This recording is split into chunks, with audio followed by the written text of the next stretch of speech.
আসন্ন জাতীয় নির্বাচনে টাকার অপব্যবহার রোধে মোবাইল ব্যাংকিং সেবা এমএফএস ও ইন্টারনেট ব্যাংকিং সেবা সীমিত হচ্ছে। এই সিদ্ধান্ত রোববার রাত 12টা থেকে কার্যকর হবে। 12 ফেব্রুয়ারি নির্বাচনের দিন রাত 11টা 59 মিনিট পর্যন্ত সীমিত থাকবে এসব সেবা। বাংলাদেশ ব্যাংক রোববার এই সিদ্ধান্তের কথা জানায়।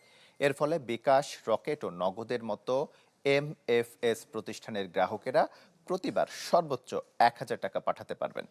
এভাবে দৈনিক লেনদেন করা যাবে সর্বোচ্চ 10,000 টাকা পর্যন্ত। এছাড়া ইন্টারনেট ব্যাংকিং সহ বিভিন্ন ব্যাংকের অ্যাপ সেবা ব্যবহার করে একে অপরকে টাকা পাঠানোর সেবা বন্ধ থাকবে।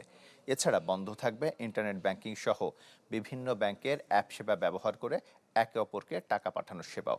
বলা হয়, মার্চেন্ট পেমেন্ট ও পরিষেবা বিলের ক্ষেত্রে প্রচলিত নিয়ম অনুযায়ী নিয়মিত লেনদেনের বিধান অপরিবর্তিত থাকবে।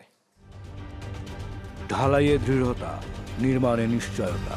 প্রিমিয়ার সিমেন্ট, ঢালাইয়ের রাজা।